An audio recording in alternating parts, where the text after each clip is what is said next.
it was a good test.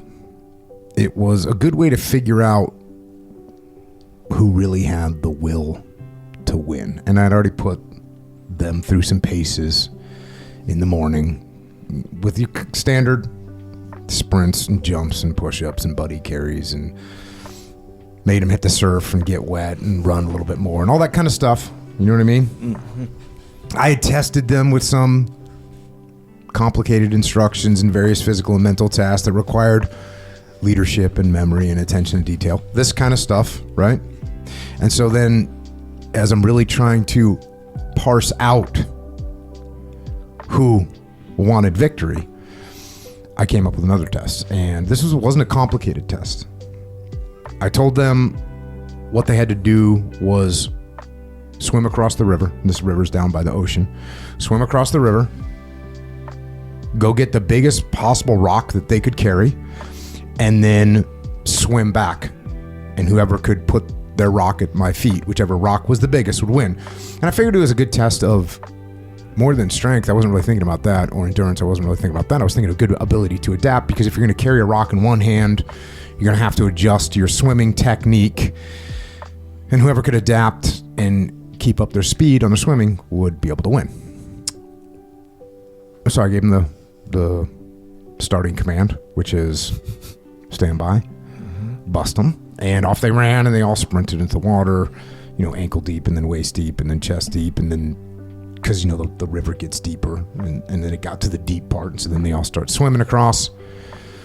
I don't know how far it was, maybe the width of the river's 35 yards or something like that. There's probably about 20 yards in the middle that's that's above 6 feet deep.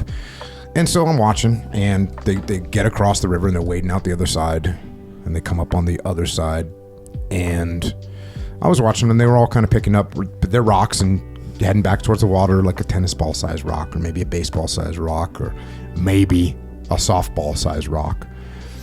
And then they're all heading back into the water. But there was one individual who was looking around and picked up a big giant monster rock.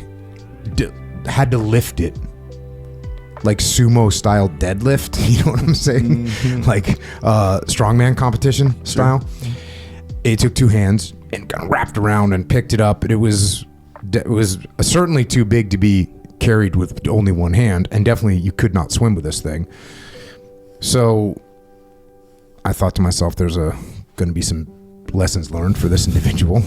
Maybe not the sharpest tool in the shed, but I watched and I see that competitor, right? And I see a look of determination as they walked back toward the river, deeper, and ankles, and then knees, and then waist, and then chest. Now I'm thinking, I'm getting a little curious. You start paying attention when you see someone that's doing something totally different. And I'm a waterman, right? I know that it is not possible to swim with this rock. It is not, especially because you can't use your hands. Yeah. Maybe if you could tie it onto yourself, you could tread water for a moment, but even that, I don't think you could actually do it. So I didn't really think that this competitor was going to be able to pull this off. It seemed like I said, the bad judgment was going to come into play, and they'd get to learn a lesson, but they kept walking. Shoulder deep, then neck deep, and then chin deep, and then submerged. And I saw like the crown of the head, the scalp, just disappear underwater, being weighed down by the rock. And some time went by, and you could see like little bubbles, like a little trail. And as the time passed, I thought, well, they're going to be running out of breath soon. And right around that time, right as I started to get a little bit concerned, suddenly a face broke the surface of the water momentarily and grabbed a big freaking gasping breath of air, and then went back under. And it was real obvious that they had pushed themselves off the river bed and grabbed the breath, and then sank back down and kept walking. And then that happened again. Another desperate but determined face breaching the surface and stealing a breath, and then disappearing into the depths once again.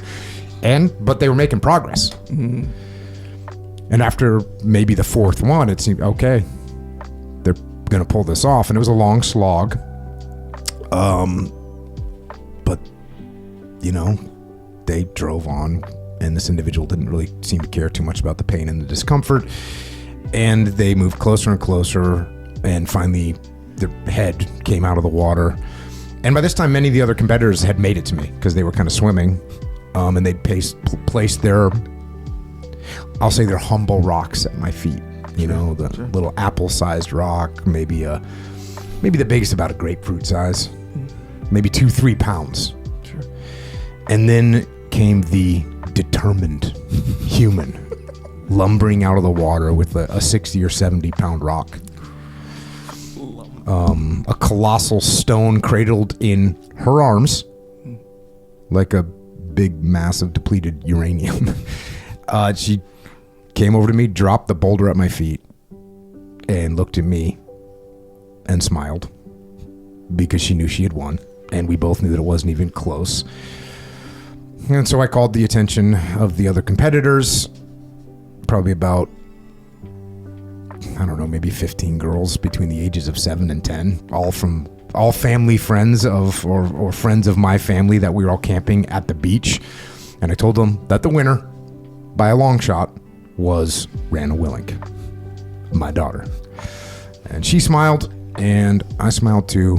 I think she was probably 7 or 8 years old at this time, and this was one of the first and most profound indicators of her level of determination in life.